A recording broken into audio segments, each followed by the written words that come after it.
धन्यवाद। आज जो है केमिस्ट्री का एक बहुत महत्वपूर्ण टॉपिक जिसको लेकर के हम आए हैं पदार्थ। आज आप लोग पदार्थ के बारे में पढ़ेंगे और देखिए, आप सभी लोग जानते हैं कि जो पदार्थ है, इस पदार्थ का एक दूसरा नाम है द्रव्य। पदार्थ का दूसरा नाम क्या है? द्रव्य है। और द्रव्य को ही कहते हैं क्या? पदार्थ। लेकिन पदार्थ का सबसे महत्वपूर्ण बिंदु यहाँ पर क्या जानना है? आप सभी लोग निचले क्लासों में पढ़े हैं कि द्रव्य वह वस्तु है जो स्थान घेरती है, जिसमें भार होता है, उसको हम द्रव्य कहते हैं। मतलब इस संसार में जो वस्तु स्थान घेरती है तथा जिसमें भार होता है, उसको हम क्या कहते हैं? द्रव्य कहते हैं। अगर देखा जाए तो जो द्रव्य होता है उनको दो आधारों पर बांटा गया है। द्रव्य को कितने आधारों पर बांटा गया है? दो आधारों पर। पहला है भौतिक अवस्था के आधार पर, भौतिक अवस्था, ये भौतिक अवस्था के आधार पर। और दूसरा बांटा गया है इसको रासायनिक अवस्था के आधार पर, रासायनिक अवस्था के आधार पर। ठीक, यहां पर रासायनिक अवस्था और भौतिक अवस्था, ये दो अवस्थाओं पर बांटा गया है। अगर देखा जाए तो भौतिक अवस्था के आधार पर जो द्रव्य होता है वह तीन प्रकार का होता है। भौतिक अवस्था के आधार पर ठोस, द्रव, इसके बाद आता है गैस। ठोस, द्रव, गैस, ये तीन भौतिक अवस्थाएं हैं। ठीक, और रासायनिक अवस्था के आधार पर इसको बांटा गया है दो भागों में। दो भागों में पहला है इसमें शुद्ध पदार्थ, शुद्ध पदार्थ, और दूसरा आता है इसमें मिश्रण। देखिए, इन बातों को पहले समझ जाइए। द्रव्य को भौतिक अवस्था के आधार पर तीन भागों में, ठोस, द्रव, गैस। लेकिन यहां पर ये मुख्य तीन अवस्थाएं होती हैं। ये अगर आपसे पूछ दिया जाए कि वर्तमान में भौतिक अवस्थाएं कितनी हो चुकी हैं, तो आप कहेंगे कि भौतिक अवस्थाएं 5 हो चुकी हैं, जिसमें आपका यह पहला है, ये दूसरा है और यह तीसरा है। इसके बाद एक चौथी अवस्था है जिसका नाम है प्लाज्मा। चौथी अवस्था प्लाज्मा। और पांचवी अवस्था है Bose Einstein condensate. Bose Einstein condensate. Condensate. ये देखिए, पहले इनको समझिए। यहां पर ठोस, द्रव, गैस के बारे में आप जानते हैं कि जिसके अणु या कण पास पास होते हैं, प्रबल आकर्षण बलों द्वारा आपस में बंधे होते हैं, वो ठोस होते हैं।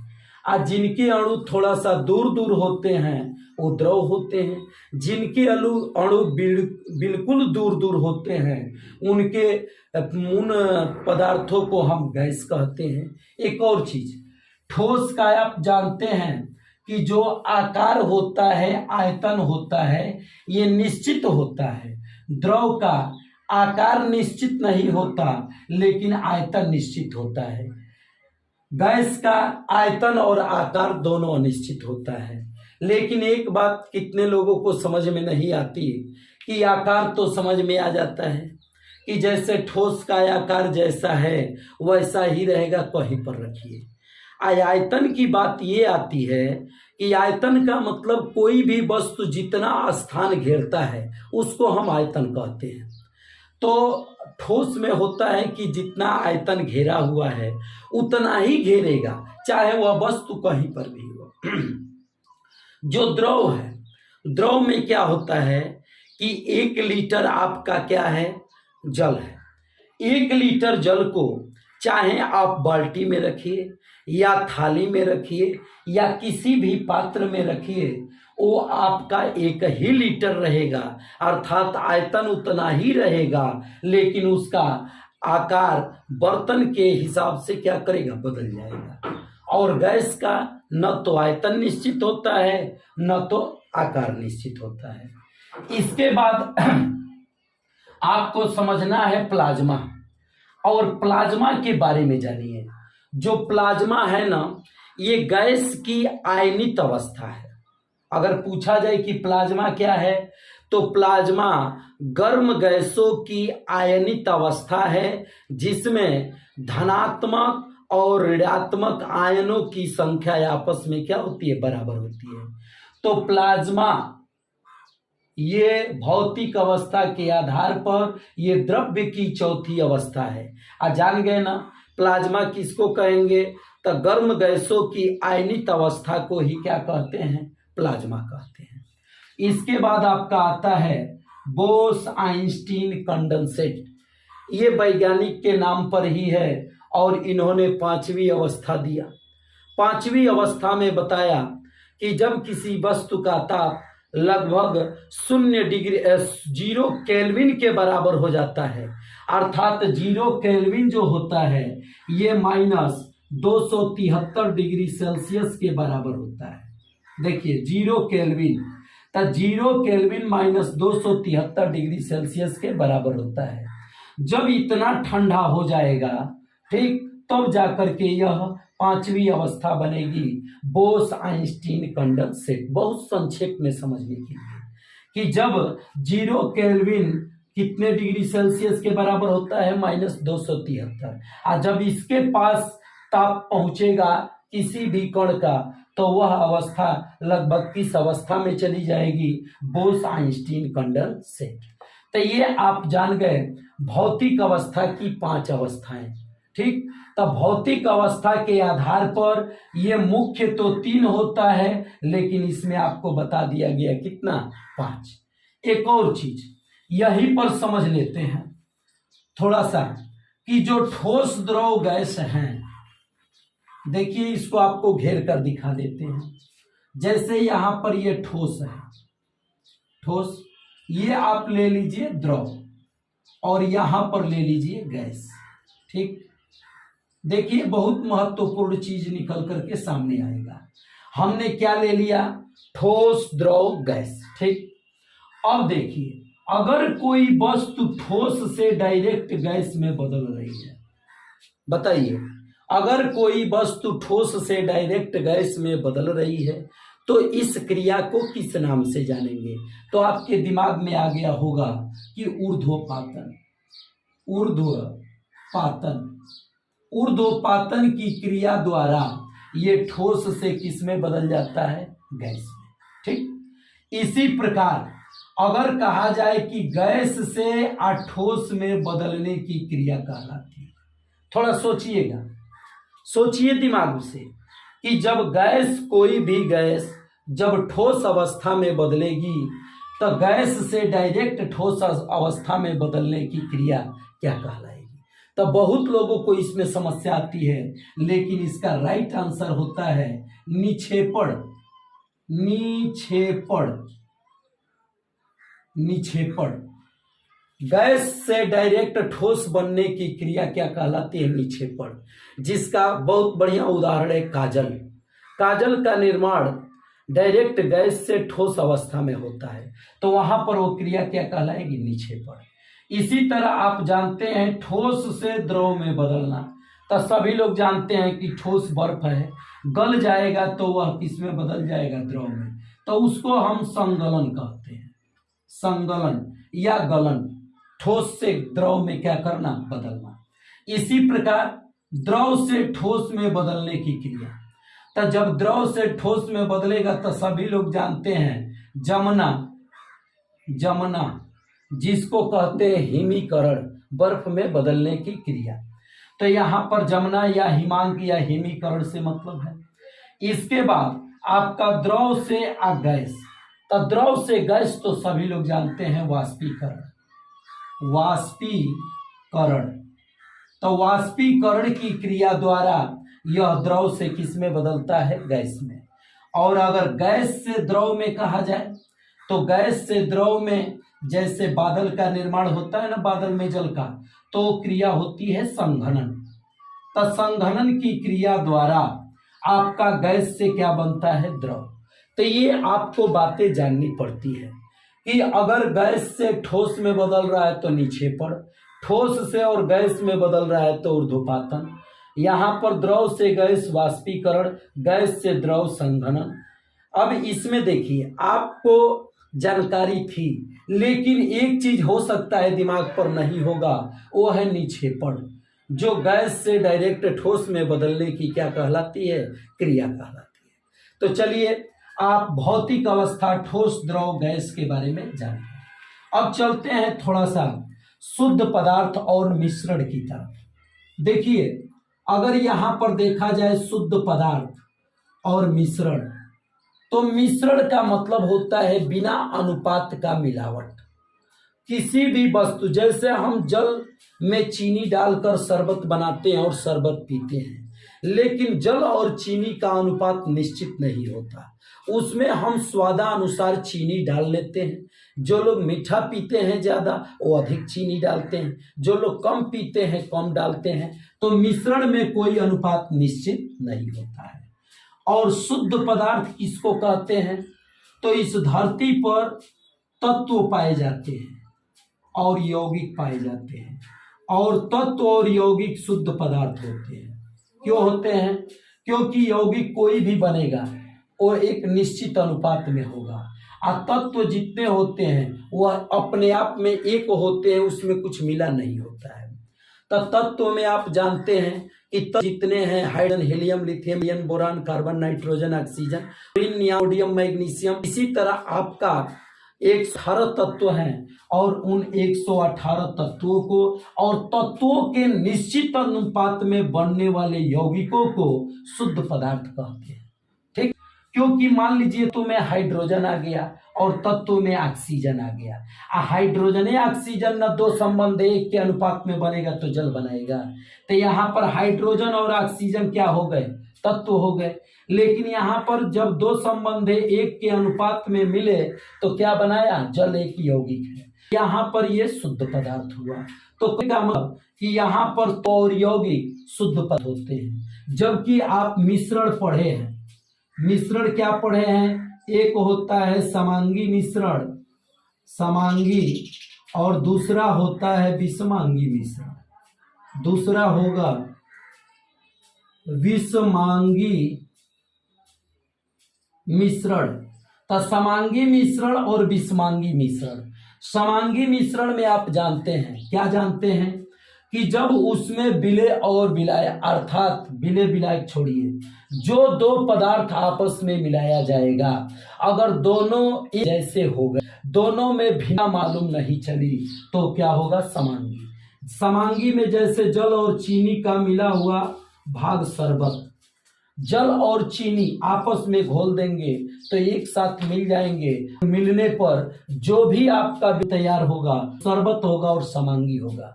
उसको देखने पर यहाँ पर एक ही चीज आएगा कि जो शरबत है ना, शरबत, तो यह शरबत समांगी विलयन बनाएगा, समांगी मिश्रण बनाएगा। और ये विषमांगी में क्या आ गया, तो आप जानते हैं जल और चीनी, जल और बालू। तो जल और बालू आपस में मिला देंगे, तो जल और बालू आपस में मिल करके क्या बनाए, विषमांगी मिश्रण।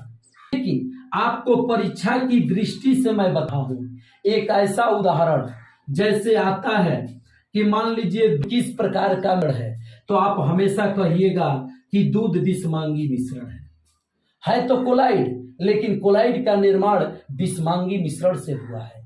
और विषमांगी मिश्रण में क्या आता है, दूध आता है। दूध किसका मिश्रण, विषमांगी मिश्रण है, तो दूध जो है जल और वसा का विषमांगी मिश्रण है।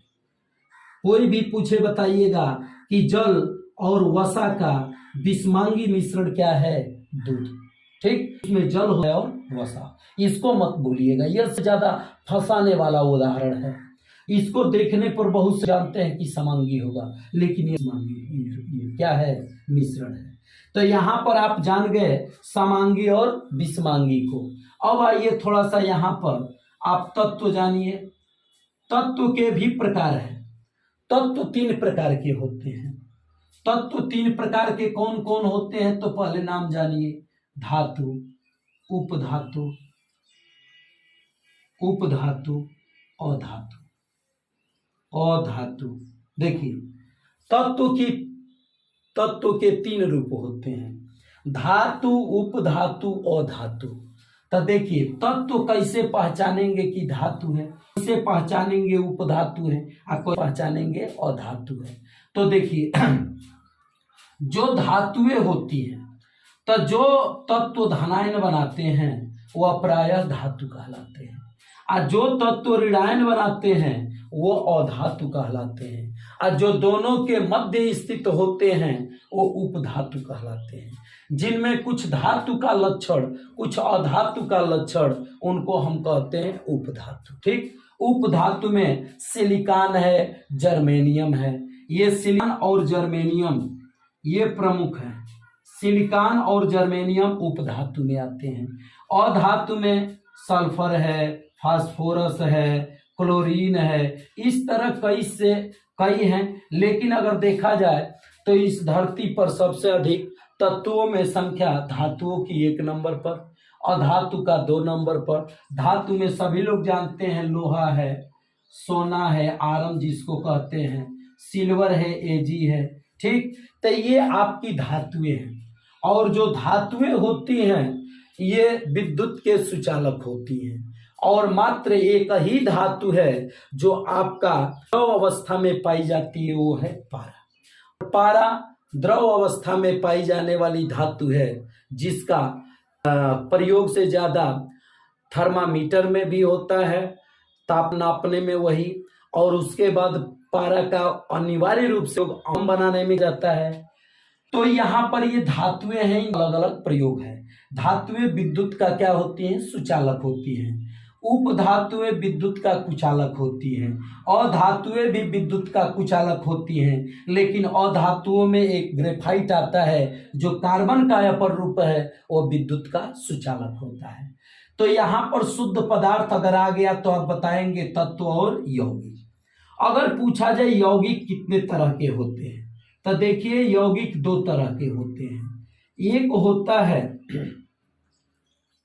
कार्बनिक यौगिक, कार्बनिक यौगिक, और दूसरा होता है अकार्बनिक यौगिक, अकार्बनिक यौगिक।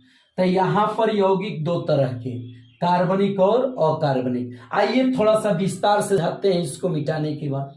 तो यहाँ पर इस द्रव्य की अवस्था को हटाइए, आइए इसको विस्तार से बताते हैं। जैसे देखिए, यहाँ पर अभी आप समझे हैं कि जो यौगिक है, यौगिक में आप 2 जाने हैं। पहला जाने हैं कार्बनिक, और दूसरा अकार्बनिक।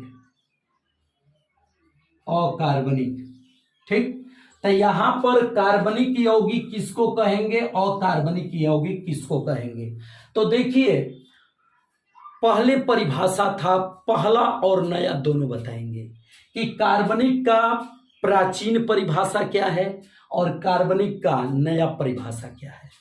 तो पुराना इसका परिभाषा है कि जो पदार्थ सजीवों से प्राप्त होता है उसे कार्बनिक कहते हैं, और जो पदार्थ निर्जीवों से प्राप्त होता है उसे ऑर्गेनिक कहते हैं। ये प्राचीन परिभाषा है। लेकिन इस समय इसका लेटेस्ट वर्जन क्या है कि कार्बनिक का परिभाषा यह दिया जाता है कि जो पदार्थ कार्बन से बना है, अर्थात जिन यौगिकों का निर्माण कण से हुआ है उनको कार्बनिक कहेंगे, और जिनका निर्माण कार्बन से नहीं हुआ है उनको अकार्बनिक कहेंगे। आजकल यही प्रचलित है कि जिसमें कार्बन है, जैसे आप कहेंगे कि किसमें कार्बन है, तो देखिए एग्जाम्पल के तौर पर आपको बताते हैं। एग्जाम्पल के तौर पर समझिए कि कार्बन किसमें है। तो यहाँ पर मेथेन है, बेंजीन है C6H6। ठीक, तो मेथेन है, बेंजीन है, एसिटिलीन है, इसी तरह के जितने तत्व आएंगे, कि जितने यौगिक आएंगे ये तत्वों से मिलकर बने हुए यौगिक हैं। तब मेथेन है, बेंजीन है, एसिटिलीन है, इस सभी यौगिकों में क्या है? कार्बन है। इसमें कार्बन है, उन कार्बनिक कहते हैं। अब पूरा परिभाषा हमने क्या बताया कि जो सजीवों से प्राप्त होते हैं उनको हम कार्बनिक कहते हैं। ठीक, तो यहाँ पर अब तक अगर देखा जाए तो लगभग 50 लाख कार्बनिक यौगिकों की खोज हो चुकी है। लगभग 50 लाख कार्बनिक यौगिकों की खोज हो चुकी है, जबकि लगभग 1 लाख अकार्बनिक यौगिकों की खोज हुई है। तो यहाँ पर आप जान गए कि कार्बनिक यौगिकों की खोज लगभग 1 लाख, अकार्बनिक यौगिकों की अकार्बनिक का लगभग 1 लाख और कार्बनिक यौगिकों की खोज लगभग 5 लाख हुई है। आते हैं थोड़ा सा आपको बताते हैं कि अकार्बनिक यौगिक में कौन है। अकार्बनिक में बता दिए जिसमें कार्बन ना हो, जैसे आपको कि सोडियम क्लोराइड, तो इसमें 2 ही तत्व है, सोडियम है, दूसरा क्लोरीन, में कार्बन तो है नहीं। ये सोडियम क्लोराइड नमक अकार्बनिक है। इसी तरह बोल दिए H2O जल, तो जल बोल दिए तो बताइए जल में हाइड्रोजन है और ऑक्सीजन है, तो हाइड्रोजन ऑक्सीजन के अलावा है क्या? कार्बन नहीं है। तो कार्बन नहीं है तो यह क्या है? अकार्बनिक है। ठीक, इसी प्रकार आप जल को छोड़िए, जैसे आप ले लीजिए यहाँ पर potassium sulphate K2SO4, potassium sulphate में कहीं है क्या?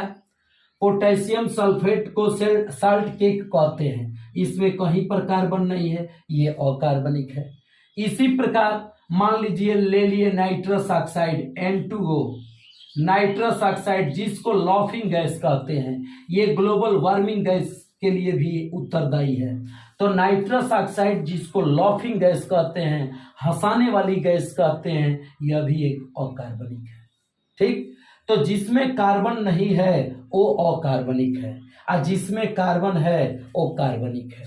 तो यहाँ पर समझ गए कि यौगिक 2 तरह के होते हैं, कार्बनिक और अकार्बनिक। आइए थोड़ा सा धातुओं के बारे में और धातुओं के बारे में और उप धातुओं के बारे में थोड़ा विस्तार से समझें। यहाँ पर हम आपको एक बार और बता दें कि जो शुद्ध पदार्थ होते हैं, शुद्ध पदार्थ, तो शुद्ध पदार्थ में 3 होते हैं। पहला होता है धातु, और दूसरा होता है उपधातु, और तीसरा होता है अधातु। अधातु, ठीक, तो धातु, अधातु, उपधातु। देखिए धातुओं में कई लक्षण होते हैं, ध्यान से सुनिएगा। जैसे धातुओं में तन्यता का गुण होता है, धातु का गुण, गुण में देखिए सबसे पहला गुण होता है इसमें तन्यता, तन्यता का गुण। तन्यता का गुण का मतलब इसी गुण के कारण वो टाइट रहता है। टाइट का मतलब जैसे तना रहता है। अब तना क्या उदाहरण क्या है? तो अगर तना तो इसका उदाहरण सबसे बढ़िया तार है। तो जो धातुओं का तार बनता है, देखते हैं ना, तार बहुत पतला रहेगा, एकदम टाइट करिए टूटने वाला नहीं है। किसके कारण? इसमें गुण है तन्यता के कारण। ठीक, तो जिसके अंदर तन्यता का गुण है उसका पतला तार भी बना दीजिए तो रहेगा, और यह गुण किसमें है? धातुओं में। इसके बाद एक आता है इसका गुण आघात वर्धनीयता। आघात वर्धनीयता, आघात वर्धनीयता जो है यह भी धातु का गुण है। आप कहेंगे आघात माने चोट मारने तक, और वर्धनीयता माने बढ़ता है। तो जो चोट करने पर बढ़ता है, जैसे मान लीजिए लोहा का एक कोई सिक्का है और उस लोहे के सिक्के को हथौड़े से मारिए तो सिक्का क्या होगा? फैलेगा। किसी भी धातु को आप चोट पहुंचाएंगे, आघात पहुंचाएंगे तो वर्धनीय माने बढ़ता है। तो यह आघात वर्धनीयता का गुण किसमें होता है? धातुओं में। उसके बाद चालकता माने विद्युत की चालकता, माने धातुओं में अगर देखा जाए तो विद्युत की चालकता माने विद्युत प्रवाहित होता है। ठीक, अगर कोई पूछ दे कि विद्युतों के प्रवाहित होने का कारण क्या है धातुओं में, तो आप कहेंगे कि मुक्त इलेक्ट्रॉन। मुक्त इलेक्ट्रॉन धातुओं में विद्युत धारा को क्या करते हैं, प्रवाहित करते हैं। अगर मुक्त इलेक्ट्रॉन धातुओं में न हो तो वो अभी विद्युत का सुचालक नहीं होता। एक लकड़ी है, उसमें विद्युत धारा प्रवाहित होगा जब उसमें मुक्त इलेक्ट्रॉन किसी कारण बन जाएंगे तो। अगर नहीं आएंगे तो उसमें मुक्त आयन या मुक्त इलेक्ट्रॉन आने के कारण उसमें विद्युत धारा प्रवाहित नहीं होगी। तो धातुओं में विद्युत धारा का संचार मुक्त इलेक्ट्रॉनों द्वारा होता है। और सबसे अधिक विद्युत धारा का संचार किस धातु में होता है, तो इसमें सबसे बढ़िया उदाहरण आता है चांदी, सिल्वर। सिल्वर में सबसे अधिक इलेक्ट्रॉन आसानी से विद्युत धारा को क्या करते हैं, प्रवाहित करते हैं। तो धातुओं में आप जान गए कि तन्यता का गुण होता है, आघात वर्धनीयता का गुण होता है, चालकता का गुण होता है। इसके बाद धातुओं में गुण होता है वो धातुएं ऑक्सीजन से क्रिया करके ऑक्साइड बनाती है, धातुएं जल से क्रिया करके हाइड्रोक्साइड बनाती हैं। इस तरह के कुछ रासायनिक गुण भी क्या होते हैं, उपलब्ध होते हैं। आइए थोड़ा सा जानते हैं आप किसके बारे में, यहाँ पर उपधातु के बारे में। आप धातु को जानते हैं जिसको कहते हैं मेटल, ठीक। और यहाँ पर अब चलेंगे उपधातु। तो देखिए उपधातु को पढ़ने से पहले आप थोड़ा सा पढ़ लीजिए अधातु के बारे में। देखिए अधातुओं का अगर गुण देखा जाए तो इस गुण में सबसे पहले आता है भंगुरता। भंगुरता, देखिए भंगुरता किसका गुण है, अधातु का। धातुओं में भंगुरता नहीं होता। क्यों नहीं होता, तो पहले परिभाषा जानिए। तो भंगुरता का मतलब यह है कि अगर किसी भी अधातु को या किसी भी अगर हम चोट पहुंचाएंगे, चोट पहुंचाने पर अगर टुकड़ों टुकड़े बिखर जाएगा तो टुकड़ों टुकड़ों में बिखर जाने का गुण क्या कहलाता है, भंगुरता। जबकि किसी धातु को चोट पहुंचाएंगे तो वह टुकड़ों टुकड़ों में नहीं बिखरेगा, वो होगा क्या कि वह फैल जाएगा। तो धातुएं फैले जबकि अधातुएं टुकड़ों टुकड़ों में बिखर जाती है। इसलिए इसमें कौन सा गुण पाया जाता है, भंगुरता। जो अधातुएं होती हैं वो अचालक होती हैं। अचालक का मतलब इसमें विद्युत धारा प्रवाहित नहीं होती है, ठीक। तो ये अचालक होती है। अधातुएं भंगुर होती हैं। ये दो इंपॉर्टेंट चीज है। इसके बाद अधातु में एक अपवाद में केवल ग्रेफाइट आता है जो कार्बन का रूप है। कार्बन के 3 अपर रूप डायमंड, ग्रेफाइट, फुलेन, ठीक। तो यहाँ पर ग्रेफाइट जो है क्या होता है, उसमें चालकता है। इसलिए ग्रेफाइट का प्रयोग स्नेहक के रूप में किया जाता है। ये परीक्षा में पूछा हुआ। स्नेहक का मतलब चिकनापन के लिए। चिकनापन के लिए किसका बड़े बड़े मीनों में प्रयोग किया जाता है, ग्रेफाइट का, ठीक। और ग्रेफाइट क्या है, अधातु है। तो चलिए ये आप अधातु के बारे में जान गए। थोड़ा सा उपधातु। उपधातु तो बहुत आसान है। जैसे आप कहेंगे कि उपधातु में धातु और अधातु दोनों का गुण होता है। धातु का मतलब धनायन और अधातु का मतलब ऋणायन। तो दोनों का जब गुण जिसमें पाया जाएगा, ठीक, तो उसको कहेंगे उपधातु। और इसमें देखिए उपधातुओं में आपका आता है सबसे बढ़िया सिलिकॉन है, जर्मेनियम है। तो सिलिकॉन, जर्मेनियम ये उपधातु में आता है। एक और चीज वेरी इंपॉर्टेंट, जैसे कि आप जानते हैं कि जो सोलर सेल होता है ना, तो सोलर पैनल जो बनता है उसमें किस उपधातु का प्रयोग किया जाता है, तो सिलिकॉन और जर्मेनियम, ठीक। तो सिलिकॉन और जर्मेनियम का प्रयोग सोलर सेल बनाने में, सोलर पैनल बनाने में किया जाता है। इसको आप वेरी इंपॉर्टेंट चीज को याद रखिएगा, ठीक, कि यहाँ पर सिलिकॉन और जर्मेनियम का प्रयोग सोलर पैनल बनाने में। दूसरा चीज, सोलर पैनल में ट्रांजिस्टर का प्रयोग होता है जिसमें एनपी ट्रांजिस्टर और पीएनपी ट्रांजिस्टर। एनपीएन ट्रांजिस्टर जो होता है, पीएनपी ट्रांजिस्टर होता है, उसका भी निर्माण किससे है, सिलिकॉन और जर्मेनियम से।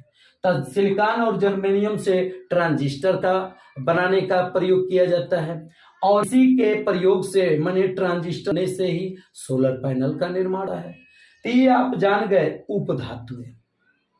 धातुएं बहुत कम होती हैं, लगभग 6 से 7, लगभग से 7 ये उपधातुएं मिलती हैं। तो देखिए आप जाने हैं शुद्ध पदार्थ, ठीक। इस क्लास में आपको यह बताया गया कि पदार्थ की अवस्थाएं। आप पदार्थ की अवस्था में एक बार याद रखिएगा जरूर, प्लाज्मा और बोस आइंस्टीन कंडेंसेट का। और यह याद रखिएगा कि जो चौथी अवस्था प्लाज्मा है, यह प्लाज्मा गर्म गैसों को आयनित होने से बनती है। माने गर्म गैसें जब आयनित होती हैं तो उससे बनने वाला आपका चौथी अवस्था है प्लाज्मा। और इसके बाद आपका 5वीं अवस्था आता है बोस आइंस्टीन कंडेंसेट। और क्या बताए इसके बारे में कि जिस वस्तु का टेम्परेचर 0 केल्विन और 0 केल्विन किसके बराबर होता है, तो आप कहेंगे करके बताए भी थे कि 0 केल्विन जो होता है यह -273 डिग्री सेल्सियस के बराबर होता है। और इसी को कहते हैं परम ताप।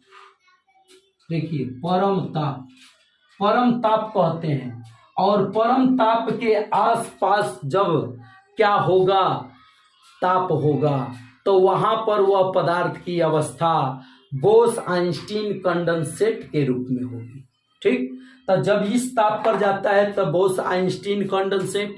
और उसके बाद जो प्लाज्मा है वो गर्म गैसों के आयनित रूप से बनता है, ठीक। तो यहाँ पर आप परम ताप को भी जान गए, उसकी अवस्था को भी जान गए। एक और चीज जानिए,